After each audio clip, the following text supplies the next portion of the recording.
الحمد للہ وکفا والصلاۃ والسلام علی عبادہ الذین اصطفیٰ خصوصاً علی افضلہم وخاتم النبیین محمد الامین وعلی آلہ وصحبہ اجمعین اما بعد فقد قال اللہ تبارک وتعالی کما ورد فی سورة العنکبوت اعوذ باللہ من الشیطان الرجیم بسم اللہ الرحمن الرحیم اتل ما اوحی الیک من الکتاب واقم الصلاة ان الصلاة تنہی عن الفحشاء والمنکر ولذکر اللہ اکبر واللہ یعلم ما تصنعون الی قولہ تعالی والذین جاہدوا فینا لنہدینہم سبلنا وإن اللہ لمع المحسنین وقال تبارک وتعالی کما ورد فی سورة الکہف واتل ما اوحی الیک من کتاب ربک لا مبدل لکلماتہ ولن تجد من دونہ ملتحدا واخبر نفسك مع الذين يدعون ربهم بالغداة والعشي يريدون وجهه ولا تعد عيناك عنهم تريد زينة الحياة الدنيا ولا تطع من أغفلنا قلبه عن ذكرنا واتبع هواه وكان أمره فرطا وقل الحق من ربكم فمن شاء فليؤمن ومن شاء فليكفر إنا أعتدنا للظالمين نارا أحاط بهم سرادقها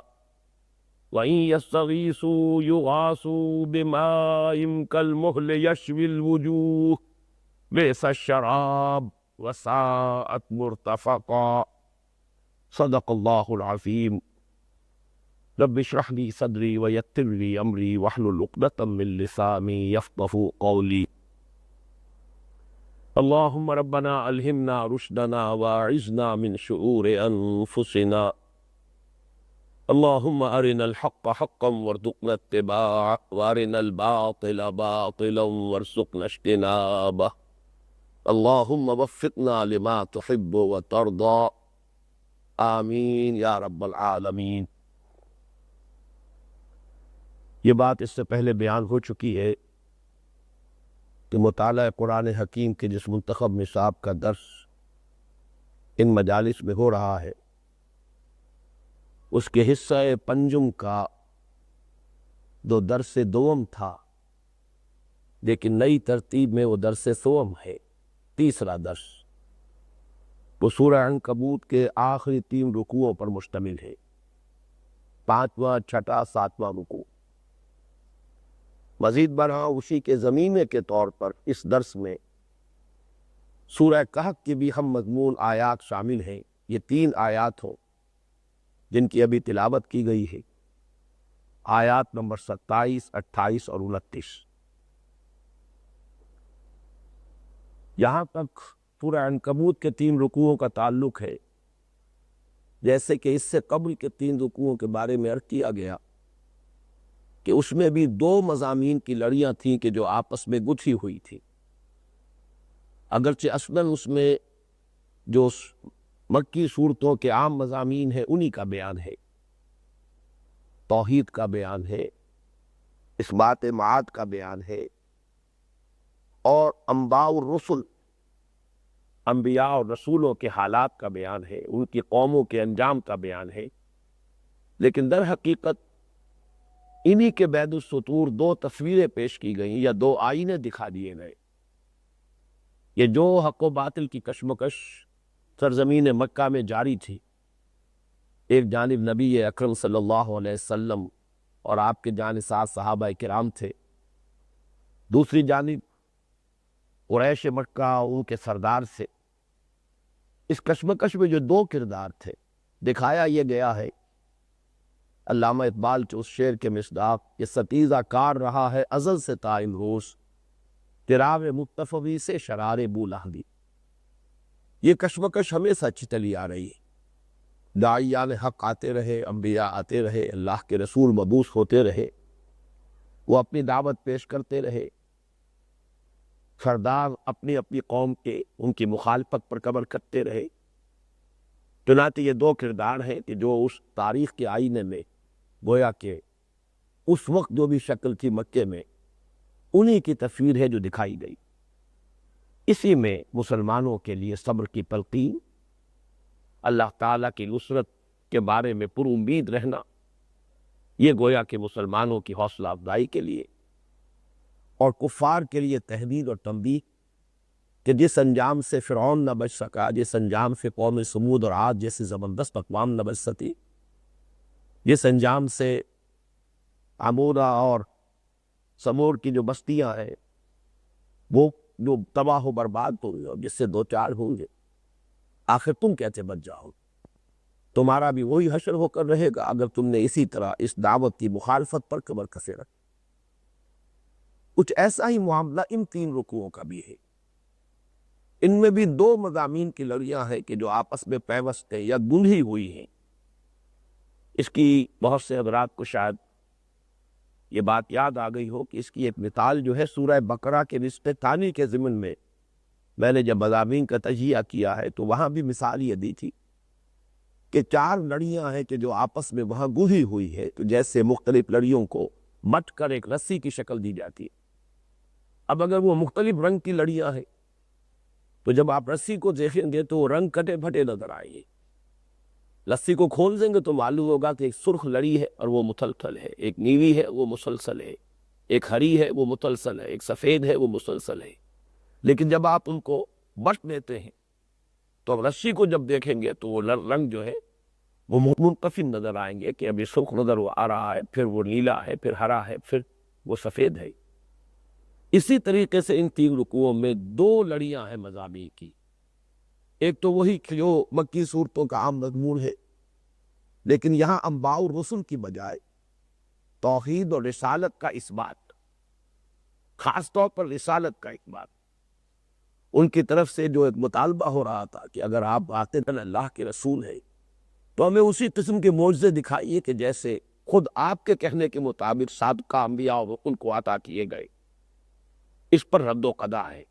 حضور صلی اللہ علیہ وسلم کی نبوت کے اس بات کے لیے جو قرآن کا اپنا استدلال ہے وہ بیان کیا گیا اور ان کا جو مطالبہ تھا اس کا جواب دیا گیا۔ یہ ایک لڑی ہے۔ دوسری لڑی ہے اہل ایمان کے لیے ہدایات، جن شدائد اور مسائل سے تم اس وقت دوچار ہو، ان سے عہدہ برا ہونے کے لیے تمہیں کیا تدابیر اختیار کرنی چاہیے، تمہارے صبر کا سہارا اصل کون سا ہے، تمہارے لیے پناہ گاہ کون سی، تم کن چیزوں کا اہتمام کرو گے تو اپنی منزل سے قریب تر ہوگے، اور اگر ان سے تم نے کوئی اغماض برتا، اعراض کیا، اس میں کوئی کوتاہی ہوئی تو تم اپنی منزل مقصود تک نہیں پہنچ پاؤ گے۔ اس کے لیے جامع عنوان ہدایات۔ اور واقعہ یہ ہے کہ مکی دور میں جس طرح کے حالات سے مسلمان دوچار رہے، اس کے پس منظر میں جو ہدایات ان کے لیے ضروری تھی، ان کے اعتبار سے یہ 3 رکوع جو ہے یہ انتہائی جامع ہے پورے مکی قرآن میں، میرے نزدیک جامع ترین مقام سے۔ جیسے میں نے عرض کیا تھا کہ اس وقت جو ابتلاء اور آزمائش اور امتحان کا سلسلہ تھا، اس کے ضمن میں پہلا رکوع سورہ عنکبوت کا، اس کی 13 آیات، بلکہ یہ کہ چونکہ پہلی آیت حروف مقطعات پر مشتمل ہے تو بقیہ 12 آیات میرے نزدیک قرآن حکیم میں مکی قرآن کی حد تک جامع ترین مقام۔ بالکل اسی طرح عرض کر رہا ہوں کہ ان حالات میں جو ہدایات دی گئی ہیں، ان کی کامیابی کو جن شرائط کے ساتھ مشروط قرار دیا گیا، جن چیزوں کو ہمیشہ مستحضر رکھنے کی ہدایت کی گئی، جن حقائق کو حرز جاں بنانا ضروری ہے اگر انسان چاہے کہ وہ صبر و ثبات کا مظاہرہ کر سکے، تو ان ہدایات کے موضوع پر میں پھر عرض کر رہا ہوں مکی قرآن کا جامع ترین مقام سورہ عنکبوت کے آخری 3 رکوعوں پر مشتمل۔ البتہ جیسے ہم نے پچھلے درس میں، جسے اب ہم نے درس دوم قرار دیا ہے، جو دوسرے، تیسرے اور چوتھے رکوعوں پر مشتمل تھا، اس میں ہم نے دیکھا کہ 31 آیات میں سے 10 آیات وہ تھی کہ جو ہمارے اس منتخب نصاب میں جو سلسلہ مضامین ہے اس کے ساتھ مربوط تھی۔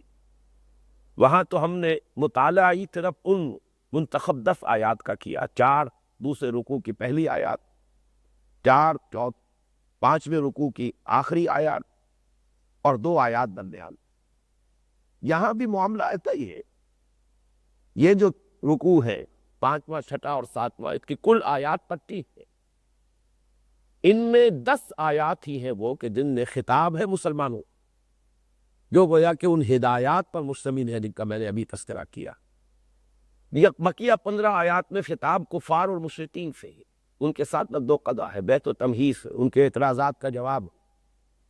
لیکن یہ کہ یہاں ہم یہ فرق کر رہے ہیں کہ تسلسل کے ساتھ انشاءاللہ ان پوری 25 آیات کا مطالعہ کریں گے، اس طرح وہ مضامین بھی سامنے آ جائیں گے جو خاص طور پر اس بات نبوت محمدی کے لیے علی سائر الصلاۃ والسلام جو استدلال کا اسلوب قرآن حکیم کا ہے وہ بہت ہی نمایاں اور واضح ہو کر ہمارے سامنے آ جائے گا۔ اس کے ساتھ ہی جیسا کہ میں نے عرض کیا، اس درس کے ضمیمے کے طور پر 3 آیات سورہ کہف کی بھی شامل ہے، وہ جو ہمارا کتاب کی شکل میں شائع شدہ ہے منتخب نصاب، اس میں بھی وہ درج تھے۔ اور وہ اس لیے کہ جیسے ہم نے دیکھا تھا کہ پہلے رکوع کی جو دوسری آیت تھی، اَحَسِبَ النَّاسُ أَن يُتْرَكُوا أَن يَقُولُوا آمَنَّا وَهُمْ لَا يُفْتَنُونَ، اس کی ہم مضمون 3 آیات اور ہم نے شامل نصاب کی۔ سورہ بقرہ کی آیت نمبر 214، ام حسبتم ان تدخلوا الجنة ولما يأتكم مثل الذين خلوا من قبلكم مستهم البأساء والضراء وزلزلوا حتى يقول الرسول والذين آمنوا معه متى نصر الله الا ان نصر الله قریب۔ اسی طرح سورہ آل عمران کی آیت نمبر 142، وہ بھی ام حسبتم۔ اسی طرح سورہ توبہ کی آیت نمبر 16، ام حسبتم۔ تو یہ 4 آیات ہی کہ بالکل ایک ہی اسلوب میں شروع ہوتی ہے، ایک ہی مضمون پر مشتمل ہے۔ تو ہم نے سورہ عنکبوت کی دوسری آیت کے ساتھ ان 3 آیات کو بھی بطور ضمیمہ اس درس اول میں شامل کیا۔ اسی طرح جیسے ہم نے دیکھا کہ سورہ عنکبوت کا 5واں رکوع شروع ہو رہا اتل ما اوحی الیک من الکتاب واقم الصلاۃ، بالکل اسی طرح سورہ کہف کی 27ویں آیت شروع ہو رہی ہے واتل ما اوحی الیک من کتاب ربک۔ تو ان میں جو مشابہت ہے اور مناسبت ہے اس کے اعتبار سے ہم نے ان آیات کو بھی اس درس میں شامل کیا ہے۔ اب اس وقت پہلی نشست میں ہم انہی 2 آیات پر اپنی توجہ کو مرکوز کریں گے، سورہ عنکبوت کی کہ 5ویں رکوع کی پہلی آیت، اور جو بھی وقت ہمیں ملے گا اس کے بعد پھر سورہ کہف کی آیات 27 سے 29۔ اتل ما اوحی الیک من الکتاب واقم الصلاۃ، تلاوت کرو اس شے کی جو وحی کی گئی ہے آپ کی جانب کتاب میں سے۔ قرآن مجید میں سے جو حصہ ہے محمد صلی اللہ علیہ وسلم آپ کی جانب وحی کیا جا چکا ہے۔ یہاں الکتاب کے دونوں معنی ہو سکتے ہیں، ایک تو الکتاب مراد ہے قرآن، قرآن حکیم میں سے ظاہر بات ہے کہ ابھی ایک حصہ ہی ہے جو نازل ہوا تھا، کیونکہ ہم یہ پہلے دیکھ چکے ہیں کہ سورہ عنکبوت کا زمانہ نزول سن 5-6 نبوی ہے، گویا کہ مکی دور بھی ابھی نصف تک پہنچا تھا۔ اس اعتبار سے زیادہ سے زیادہ چوتھائی قرآن یا ایک تہائی قرآن ابھی تک نازل ہوا۔ تو الکتاب یہاں اگر القرآن کے معنی میں ہے تو ما اوحی الیک من الکتاب، جو وحی کیا جا چکا ہے اے نبی آپ کی جانب اب تک قرآن میں سے، کتاب میں سے، اس کی تلاوت کرتے رہی، پڑھتے رہی۔ اور الکتاب سے دوسرا مراد بھی ہو سکتا ہے کہ در حقیقت اللہ تعالیٰ کی طرف سے جو کتابیں نازل ہوئی ہیں وہ سب الکتاب ہی کے زمرے میں، یہ ایک ہی کتاب تھے۔ جیسے ہم کہتے ہیں کہ ایک کتاب کے مختلف ایڈیشن تھے، اس کا سب سے پہلا ایڈیشن وہ تھا کہ جو تورات کی صورت میں حضرت موسیٰ علیہ السلام پر عطا کیا گیا، اور اسی میں پھر کچھ اضافے ہوئے ہیں، کچھ اس کے اندر سے چیزیں منسوخ کی گئی ہیں، ناسخ و منسوخ کا مسئلہ بہت اہم ہے۔ بہرحال اس کا آخری اور مکمل اور جامع اور محفوظ ایڈیشن یہ قرآن حکیم، یہ دونوں مراد ہو سکتے ہیں۔ لیکن اصل شے جو یہاں پر توجہ کی ہے وہ یہ ہے کہ زور دیا جا رہا ہے کہ ان حالات میں صبر اور ثبات اور استقامت کا سب سے بڑا ذریعہ تلاوت قرآن، اتل ما اوحی الیک من الکتاب واقم الصلاۃ، تلاوت کرتے رہو۔ اگرچہ یہاں بعض حضرات نے اتلو کے معنی یہ ہے کہ تلاوت کر کے سناؤ، سناتے رہو اس شے کو کہ جو تمہاری جانب وحی کی گئی ہے قرآن میں سے، کتاب میں سے۔ مولانا امینت الاصلاحی صاحب غالباً منفرد ہے، میں زیادہ اس کے بارے میں مزید تحقیق نہیں کر سکا، لیکن اکثر مفسرین کا جو اجماع ہے وہ اس بات پر ہے کہ یہاں سنانا نہیں، خود پڑھنا مراد۔ جیسے کہ ہم دیکھتے ہیں کہ بالکل آغاز میں نبی اکرم صلی اللہ علیہ وسلم کو جو سب سے پہلا حکم دیا گیا ہے وہ قیام اللیل اور اس میں ترتیل قرآن۔ ابھی وہاں سنانے کا معاملہ نہیں تھا، پڑھنے کا معاملہ تھا۔ خاص طور پر رات کے وقت نماز میں کس کو سنایا جائے گا؟ وہ تو اللہ ہی کو سنایا جا کرتا ہے۔ تو یا ایھا المزمل قم اللیل الا قلیلا نصفہ او انقص منہ قلیلا او زد علیہ ورتل القرآن ترتیلا۔ یہ ترتیل قرآن کرو، جس کے لیے میں نے بارہا یہ ایکسپریشن استعمال کی ہے کہ قرآن کو ہیمر کرو، اپنے اندر اتارو، جذب کرو۔ اس لیے کہ ترتیل ابھی کتنا مختصر کا قرآن نازل ہوا تھا، کتنا حصہ ابھی نازل ہوا تھا، لیکن تہائی رات کم سے کم اگر اس کے بعد بسر کر دیے تو تکرار ہے، اعادہ ہے، اسی کو پڑھتے رہو۔ ماں ہر کے خواندہ ہی پراموش کرنا ہی اللہ حدیث روک کے تکرار نہیں کنے، پڑھتے رہو، بار بار پڑھتے رہو، مسلسل پڑھتے رہو، ٹھہر ٹھہر کر پڑھتے رہو، رک رک کر پڑھتے رہو۔ تو اتل ما اوحی الیک من الکتاب، میرے نبی کی یہی رائے صحیح ہے کہ یہاں اصل میں دوسروں کو سنانے کا حکم نہیں دیا جا رہا، اپنے آپ کو سنانے کا، اپنے اندر اتارنے کا۔ اور اس مقام پر اصل میں یہاں مخاطب اگر سے مذاہب کو واحد کا قیدہ حضور ہے صلی اللہ علیہ وسلم، اصلاً یہاں اب آ کر حضور نہیں بلکہ آپ کی وساطت اہل ایمان یہاں پر مخاطب ہے۔ اے مسلمانوں، جن شدائد سے تمہیں سابقہ ہے، جن مسائل سے تمہیں عہدہ برا ہونا پڑ رہا ہے، جو سختیاں جھیلنی پڑ رہی ہیں، جن امتحانوں میں سے گزرنا پڑ رہا ہے، جن بھٹیوں میں سے گزرنا پڑ رہا ہے، اس میں تمہارے لیے سب سے بڑا سہارا تمہارے لیے، جیسے کہ دوسری آیت میں نے آپ کو سنائی تھی بالکل آغاز میں جب صبر کے مباحث پر ہم تمہیدی گفتگو کر رہے تھے، کہ خود حضور سے فرمایا فَاصْبِرْ وَمَا صَبْرُكَ إِلَّا بِاللَّهِ، اے نبی صبر کیجئے، اور آپ کا صبر تو صرف اللہ ہی کے سہارے ہے۔ انسان جو بھی صبر کرتا ہے بھیلتا کوئی نہ کچھ سہارا اسے ذہنی درکار ہوتا ہے۔ میں کس لیے کر رہا ہوں؟ ایک طرف سے راتوں کو جاگ رہا ہے، نیند کی قربانی دے رہا ہے، ایک سہارا ہے سامنے کہ مجھے کمپٹیشن کے امتحان میں بیٹھنا ہے، یا وہ وقت آ گیا ہے کہ میں اب اس جگہ پر آ گیا ہوں کہ اگر یہ امتحان پاس نہ کروں تو پھر میری آگے ترقی نہیں ہوگی، ایفیشنسی بار پر آ کر میں کھڑا ہو گیا ہوں، راتوں کو جاگ رہا ہے، محنت کر رہا ہے۔ اور ایسے لوگ بھی ہوتے ہیں کہ جو اکتوبر سے گزر چکے ہوتے ہیں، جبکہ کچھ انسان کے لیے نئی بات سیکھنا کو پڑھنا لکھنا آسان ہوتا، کرتے ایک ہدف ہے، ایک مقصود ہے، کسی شے کے ساتھ ایک دلی تعلق ہے، کسی چیز کا انسان کے ذہن پر اس درجے تسلط ہو چکا ہے، جسے ہم کہتے ہیں کسی شے نے انسان کو اتنا پوزیس کر لیا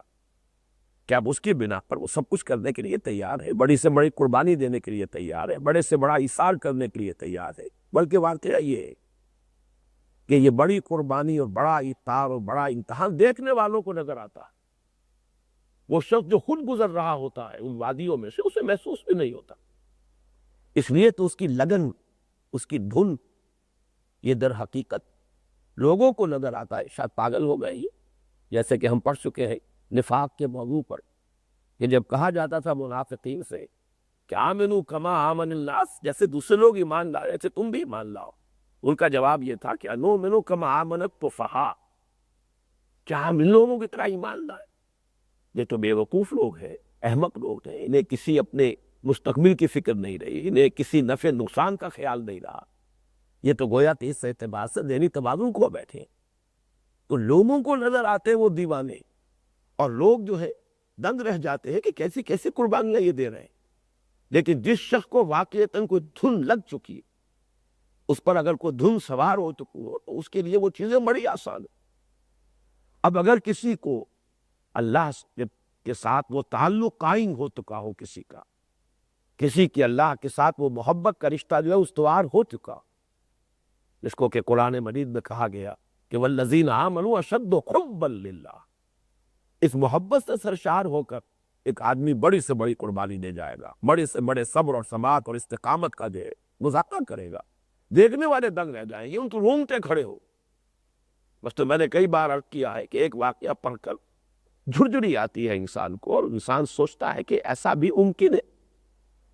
کہ حضرت معاذ اور معوذ رضی اللہ تعالیٰ عنہما جو تین ایجنٹ تھے، بالکل نوجوان، جنہوں نے کہ ابو جہل کو واقع نے جہنم کیا، اور ان میں سے تو ایک تو بڑی مشکل تھے، اجازت لے کر داخل ہو سکے تھے، شامل ہو سکے تھے لشکر میں، عمر کے اعتبار سے کم تھے، وہ دو نوجوان ہیں۔ ان کے بارے میں آتا ہے کہ ان میں سے ایک کے داہنے شانے کے اوپر تلوار کا وار پڑا ہے، ایک شانے پر داہنا یا بایاں، اور یہ کہ وہ پورا بازو تقریباً علیحدہ ہو گیا، کوئی ایک تسمہ، کوئی ایک ٹینڈن جسے ہم کہتے ہیں، وہ کہیں لگا رہ گیا، وہ کٹا نہیں ہے۔ اب وہ ہاتھ بازو جو ہے وہ لٹک رہا ہے، اسی حالت میں جو کر رہا ہے اللہ کا بندہ، لیکن یہ کہ چونکہ یہ لٹکنے والا ہاتھ جو کنٹرول تو رہا نہیں، باقی مطلب جو ہے وہ کشت پہ ہیں، تو وہ آڑے آ رہا ہے۔ تو روایات میں آتا ہے کہ انہوں نے اپنے ایک پاؤں کے نیچے اپنا وہ ہاتھ رکھا اور زور کا جھٹکا دیا اور بازو کو علیحدہ کیا اور پھینک دیا کہ اللہ کی راہ میں اور اس جہاد کے راستے میں اب یہ میرے جسم کا یہ حصہ رکاوٹ بن رہا، جھرجھریات کی۔ لیکن میں یقین سے کہہ سکتا ہوں انہیں کچھ محسوس بھی نہیں ہوا ہوگا کہ میں نے کیا کیا، اس لیے کہ وہ دھن ایسی تھی، وہ لگن اتنی شدید تھی کہ پھر انسان کو کسی چیز کا احساس نہیں ہوا۔ اب وہ لگن اور وہ دھن برقرار رکھنے کا واحد ذریعہ قرآن حکیم کی تلاوت، اس لیے کہ یہ اللہ کا کلام ہے۔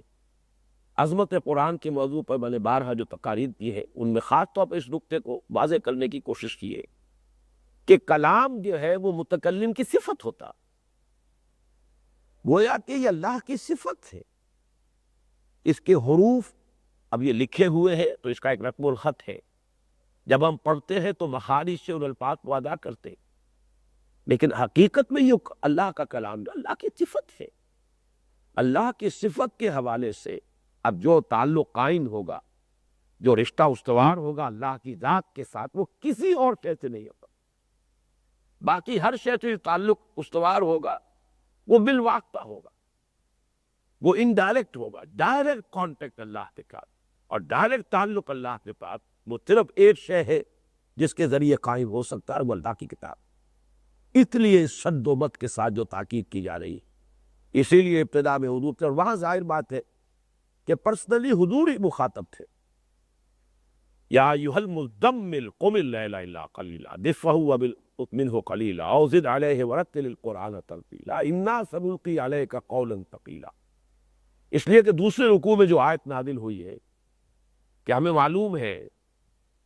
ان ربک یعلم انک تقوم ادنی من ثلثی اللیل ونصفہ وثلثہ وطائفۃ من الذین معک، یہ اصل میں ثانوی درجے میں تھے کہ صحابہ کرام میں سے ایک جماعت تھی کہ جو التزام کر رہی تھی کم سے کم تہائی شب جاگنے کا اور قرآن مجید کی تلاوت اور ترتیب کا۔ اصلاً وہاں خطاب حضور سے تھا، اور یہاں جیسا کہ میں نے عرض کیا ہے بظاہر خطاب حضور سے ہے، اصلاً یہاں اہل ایمان کو ہدایات دی جا رہی کہ اپنے اس تعلق کو، کیونکہ پہلے تنبیہ کی جا چکی ہے وَمِنَ النَّاسِ مَن يَقُولُ آمَنَّا بِاللَّهِ فَإِذَا أُوذِيَ فِي اللَّهِ جَعَلَ فِتْنَةَ النَّاسِ كَعَذَابِ اللَّهِ۔ یہ گویا کہ جیسا کہ میں کر چکا ہوں، یہ ہارٹ سرچنگ کی ایک دعوت تھی، ذرا ٹٹولے اپنے دلوں کو، کہیں ایسا تو نہیں اس قسم کی کوئی کیفیت تمہارے اندر موجود بھی، کہیں گھبرا تو نہیں گئے، تو موجوں میں گھبرا بھی گئی؟ ابھی تو آغاز میں ابتدائی عشق ہے، ابھی تو بڑی اور کٹھن منزلیں جو آنی ہیں، اور اگر خدا نہ خواستہ تم محسوس کرو کہ طبیعت میں کوئی لرزش ہے، کوئی گھبراہٹ پیدا ہو گئی ہے، تو آگاہ ہو جاؤ کہ اس کی آخری منزل پھر مساق ہے، خسر الدنیا والآخرہ۔ وَمِنَ النَّاسِ مَن يَعْبُدُ اللَّهَ عَلَىٰ حَرْفٍ فَإِنْ أَصَابَهُ خَيْرٌ اطْمَأَنَّ بِهِ وَإِنْ أَصَابَتْهُ فِتْنَةٌ انقلب عَلَىٰ وَجْهِهِ خَسِرَ الدُّنْيَا وَالْآخِرَةَ ذَلِكَ هُوَ الْخُسْرَانُ الْمُبِينُ۔ پھر آخری منزل یہ خسارہ ہے دنیا اور آخرت دونوں۔ لہٰذا اب جو ہدایت نمبر 1 آئی وہ یہ ہے کہ اس کتاب کے ساتھ اپنا تعلق زیادہ سے زیادہ مضبوط کرو۔ اتل ما اوحی الیک من الکتاب، تلاوت کرو اس کی کہ جو وحی کی جا چکی ہے، جو وحی کی گئی ہے آپ کی جانب اے محمد صلی اللہ علیہ وسلم کتاب میں۔ البتہ تلاوت کتاب کے ضمن میں میرا جو کتاب چاہے مسلمانوں پر قرآن مجید کے حقوق، اس میں بڑی تفصیل سے بحث ہوئی ہے۔ ایک طرف تو یہ کہ تلاوت حق کا جس قدر شد و مت کے ساتھ اس کی تاکید قرآن میں آئی ہے،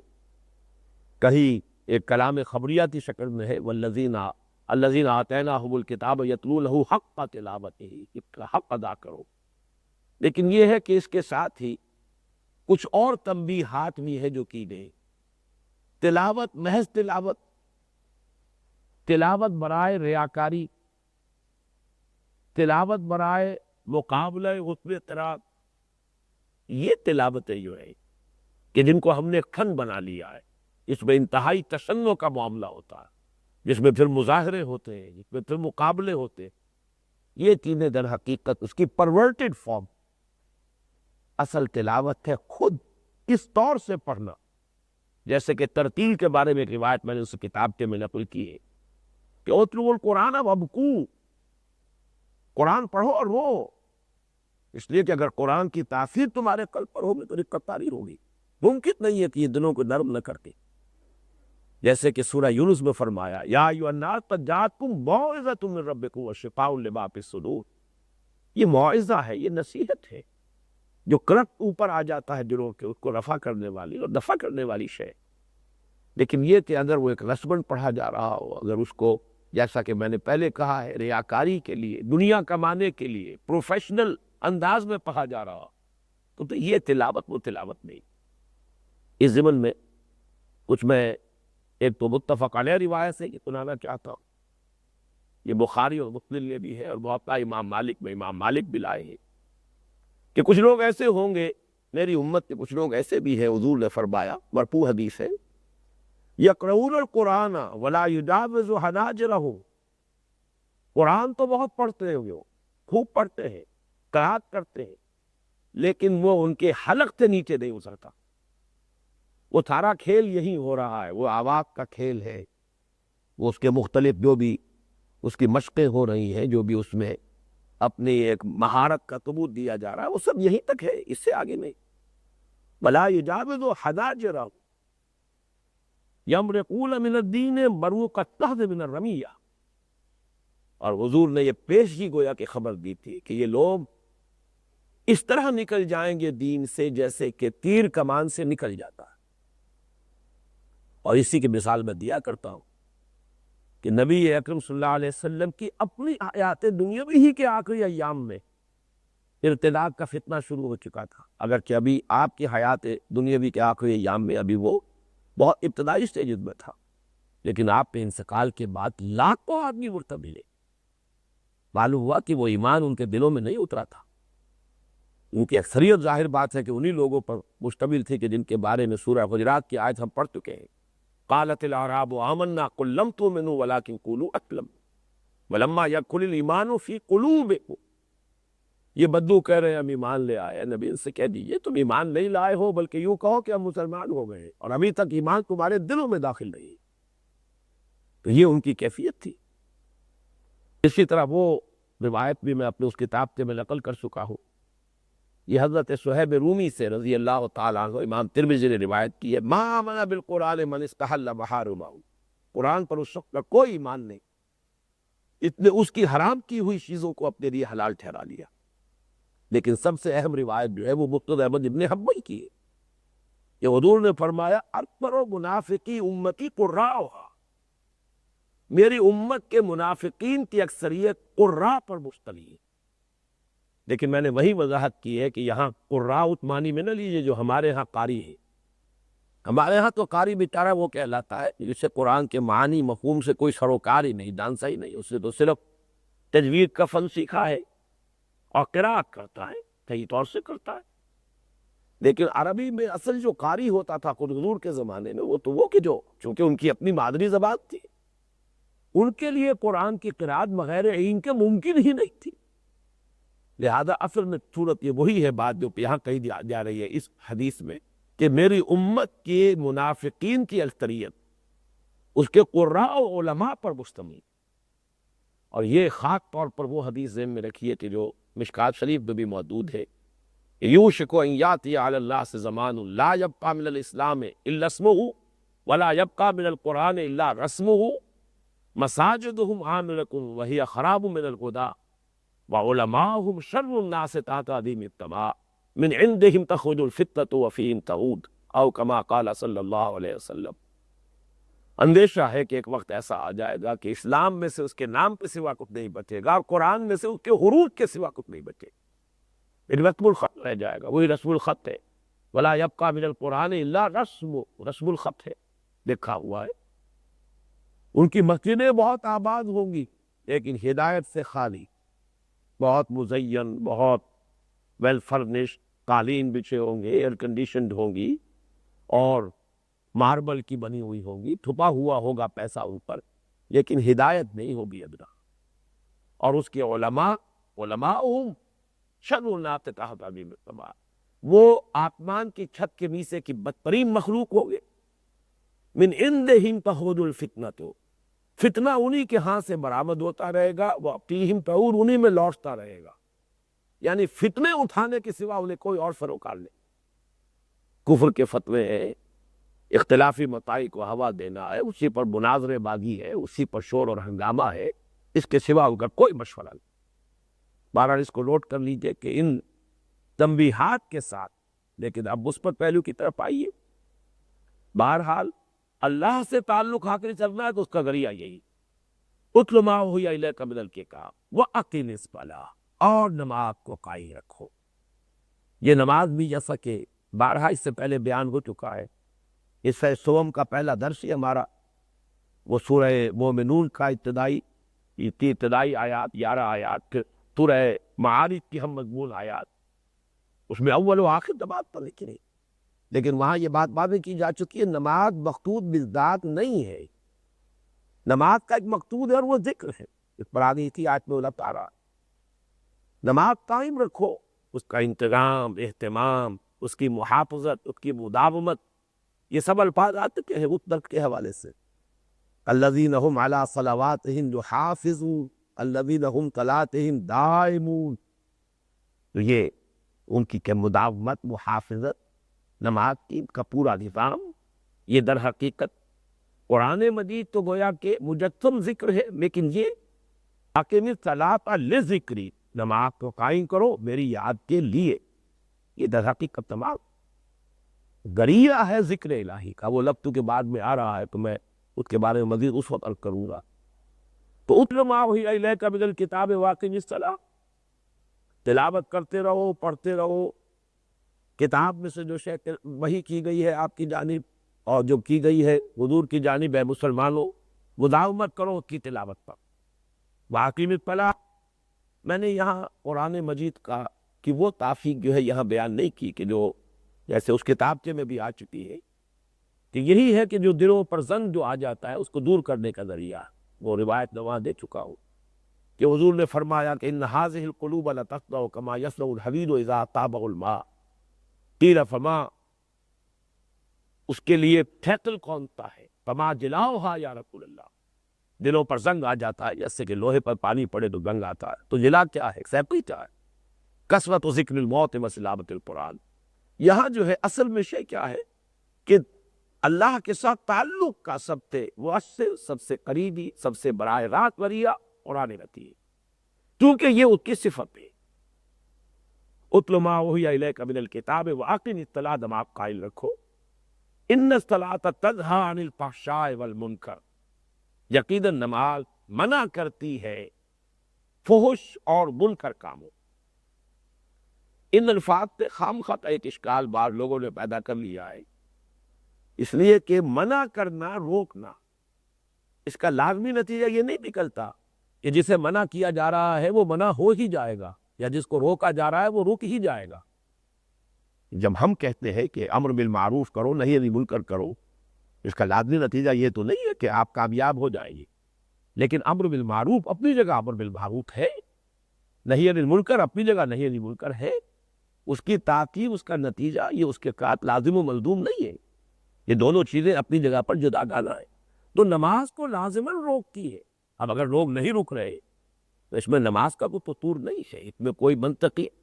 یا کوئی عقلی جو ہے اشکال نہیں ہے، لیکن نماز روکتی ہے، اس میں کیا شک ہے؟ اس پر پورے مقالے لکھے جا سکتے ہیں، پوری تقریر کی جا سکتی ہے، لیکن یہ ہے کہ جو میں یہاں زور دینا چاہتا ہوں یہ کہ اس اشکال کی کوئی بنیاد نہیں ہے۔ یوں ہم کہہ سکتے ہیں کہ جو نماز حقیقتاً نہیں روک رہی، جس نماز سے کہ لوگ نہیں باز آ رہے پوش اور بن کرتے، وہ صورت نماز ہے، حقیقت نماز نہیں۔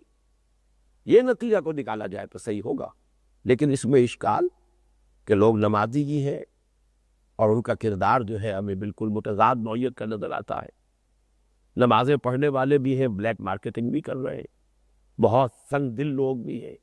بہت کٹھور لوگ ہیں، ان کے ہاں ہر طرح کی اونچ نیچ کاروبار کے اندر ہے، دھوکہ ہے، فریب ہے، نمازی پکے۔ لیکن یہ کہ یہ جو ہمارے ہاں اس وقت ایک نظر آ رہی ہے صورتحال، وہ بالفعل موجود ہے، لیکن اس کی بھی میں اب آپ کو حدیثیں سنا رہا ہوں،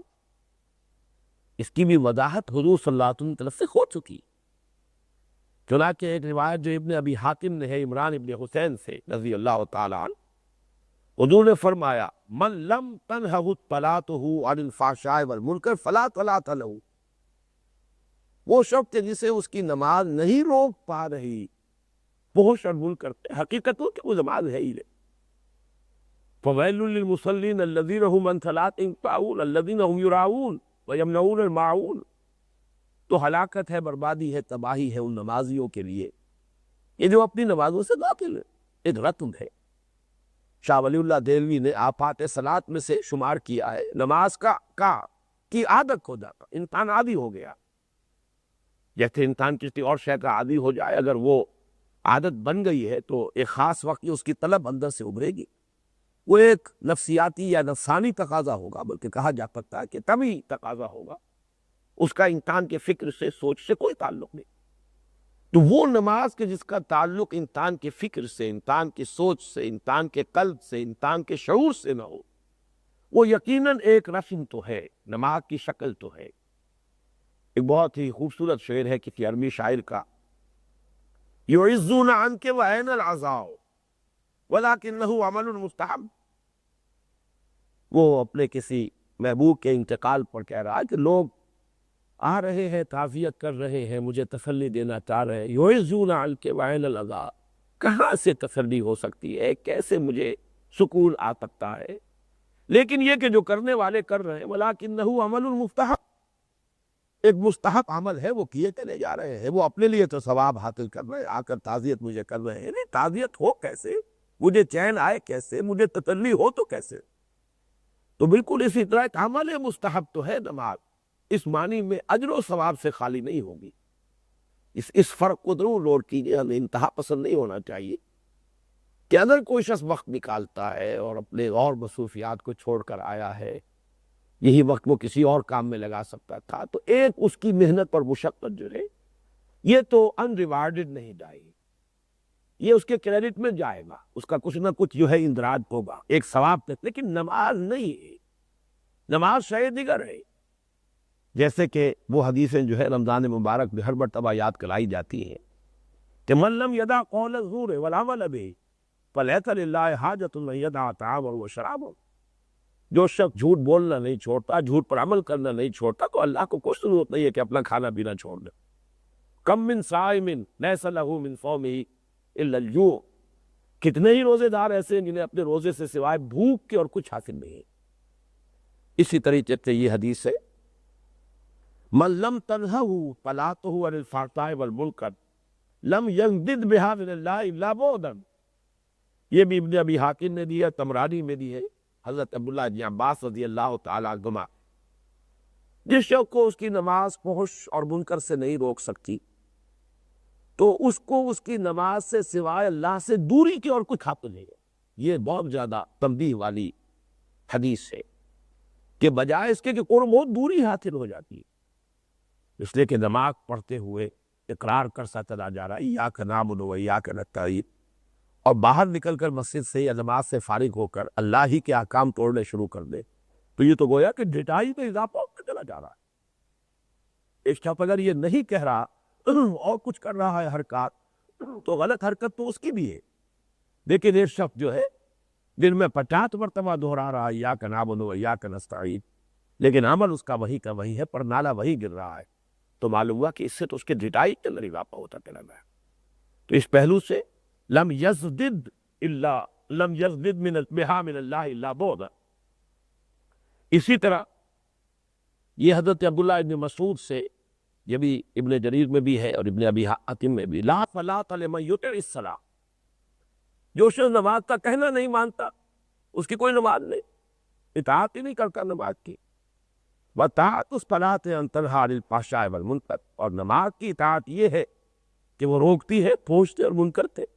اب اگر آپ اس کا کہنا نہیں مانتے تو نماز کی اطاعت نہیں کر رہے، تو لا صلاۃ لمن لم یقم الصلاۃ، اس شخص کی کوئی نماز نہیں۔ بالکل وہی بات جو اس شخص کے لیے کوئی روزہ ہی نہیں۔ کم من صائم لیس لہ من قیامہ یا صومہ الا الجوع، کتنے ہی ہیں ایسے کہ جنہیں سوائے بھوک کے کچھ حاصل نہیں ہوا۔ تو ان دونوں چیزوں کو ذہن میں رکھیں، لیکن یہ ہے کہ فحش اور منکر سے کیا، ان میں فرق کیا ہے، اس کو بھی نوٹ کر لیجئے۔ معصیت یا گناہ یا بدی کے یہ دو بڑے بڑے کھاتے ہیں، قرآن مجید میں یہ دو الفاظ بہت تکرار سے آئے، اس لیے کہ جو ہمارا بیسر سائس ہے، جو ہمارا نفس امارہ ہے، اس میں سب سے پورٹنٹ جو اللہ تعالیٰ نے محرک رکھا ہے، موٹیویشن، سب سے محرک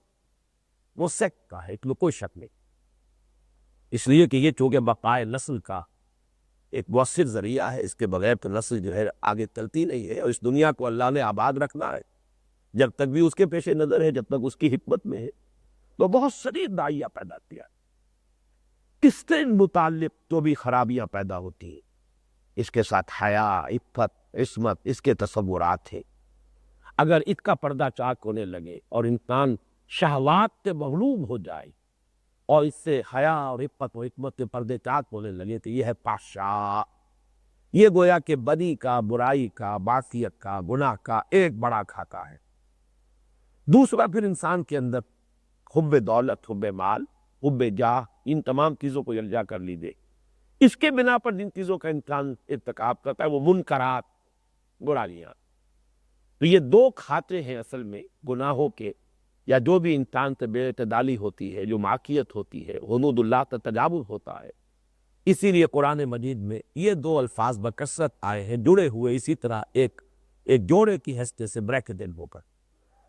وَلَذِكْرُ اللَّهِ اکبر، اور اللہ کا ذکر تو سب سے بڑی شے ہے۔ یہ بڑا اہم اور قابل توجہ مقام ہے یہاں کہ قرآن مجید الذکر ہے، یہ بارہا بات سامنے آ چکی ہے۔ اِنَّا نَحْنُ نَزَّلْنَا الذِّكْرَ وَإِنَّا لَهُ لَحَافِظُونَ، الذکر مجسم ذکر قرآن عتیق، اور نماز بھی اقم الصلاۃ لذکری، نماز قائم کرو میری یاد کے لیے۔ جب دونوں کا تذکرہ آ گیا تو وَلَذِكْرُ اللَّهِ اکبر کی یہاں مزید ضرورت کیا ہے؟ عام رائے تو یہ بنتی ہے اس میں ذکر دوام یا ذکر کثیر جو ہم پڑھ چکے سورہ جمعہ میں، وَاذْكُرُوا اللَّهَ كَثِيرًا لَعَلَّكُمْ تُفْلِحُونَ، جب نماز سے فارغ ہو جاؤ، فَإِذَا قُضِيَتِ الصَّلَاةُ، تو پھر یہ کہ فَانتَشِرُوا فِي الْأَرْضِ وَابْتَغُوا مِن فَضْلِ اللَّهِ وَاذْكُرُوا اللَّهَ كَثِيرًا، ذکر کثیر، ذکر دوام۔ اور اس کی شکلیں کیا ہیں؟ ایک تو ادعیہ معطورہ ہے، اذکار مطمونہ ہے، ہر وقت جو ہے انسان اپنی لو اللہ کے ساتھ لگائے رکھے، چاہے دنیا کے کاموں میں اس کے ہاتھ مشغول ہو، لیکن قلب جو ہے اللہ کے ساتھ مشغول ہے، یہ ذکر دائم ہے، ذکر دوام۔ لیکن اس کا ایک اور پہلو ہے، وہ بہت لطیف ہے اور بہت اہم ہے، کہ یہ دونوں در حقیقت ذکر کے ذرائع ہیں۔ اصل ذکر کسے کہتے ہیں؟ یہ ہمارے منتخب نصاب کے حصہ دوم میں جو درس غالباً دوم تھا، سورہ آل عمران کی جو آخری رکوع کی آیات پر مشتمل، تفسیر کے بہتر ذکر ہے استحضار اللہ فی القلب، دل میں اللہ کی یاد کا آ جانا ذکر ہے، مستحضر ہو جائے اللہ۔ لیکن نماز بھی آدمی پڑھ رہا ہے لیکن دھیان کہیں اور ہے، تو عمل مستحب تو ہو گیا اس شعر کے مطابق جو میں نے عرض کیا، کچھ اجر و ثواب بھی مل گیا، ذکر نہیں ہوا۔ تلاوت قرآن تو ہو رہی ہے اور قرآن ختم کر رہا ہے آدمی، ہر ہفتے کر لیا ہے، یا ایسے بھی لوگ ہیں کہ جو اس سے بھی زیادہ کثرت کے ساتھ تلاوت کر، لیکن یہ کہ وہ ایک عادت کے طور پر بس اوپر ہی اوپر ایک چیز ہے کہ جو ایک انسان جو ہے کرتا چلا جا رہا ہے، وہ قلب کے ساتھ، شعور کے ساتھ اس کا کوئی ربط قائم نہیں ہوا، تو وہ ذکر حقیقی اس سے میسر نہیں آیا۔ اصل شے، بڑی شے، وہ دو چیز کے در حقیقت مؤثر ہے، وہ تو ذکر ہے۔ تمہارا تعلق اللہ کے ساتھ ہوگا جبکہ ذکر کی حقیقت تمہیں میسر آ جائے۔ اگر یہ نہیں ہے تو پھر الفاظ آ رہے ہیں عمل المستحب ولکنہ عمل المستحب، ایک نیکی کا کام ہے، ثواب کچھ نہ کچھ اس کا جو ہے کچھ نہ کچھ کریڈٹس تمہیں مل جائیں گے، لیکن یہ ہے کہ جو اصل مقصود ہے اللہ کے ساتھ تعلق کا مضبوط ہو جانا، وہ حاصل نہیں ہوگا، اور وہ درکار ہے صبر و ثبات اور استقامت کے لیے، استقلال کے ان بھٹیوں میں سے گزرنے کے لیے کامیابی کے ساتھ امتحانات میں پرقرو ہو کر نکلنا۔ اس کے لیے اصل شے ہے تعلق باللہ، واللہ یعلم ما تصنعون، اور اللہ خوب جانتا ہے جو کچھ کہ تم کر رہے ہو۔ اس میں تنبیہ ہے کہ سیلف اسسمنٹ انسان کو کرتے رہنا چاہیے، اس لیے کہ اللہ تعالیٰ کے حضور میں حاضر ہونا ہے۔ حاسبوا انفسکم من قبل ان تحاسبوا، اپنا محاسبہ کر لو اس سے پہلے کہ تمہارا محاسبہ کیا جائے۔ تو دیکھ لیا کرو کہ تلاوت قرآن اور نماز کا جو اہتمام کر رہے ہو، اس سے جو اصل مقصود ہے ذکر، وہ بھی تمہیں حاصل ہو رہا ہے یا نہیں۔ بارک اللہ لی و لکم فی القرآن العظیم ونفعنی وإیاکم بالآیات والذکر الحکیم۔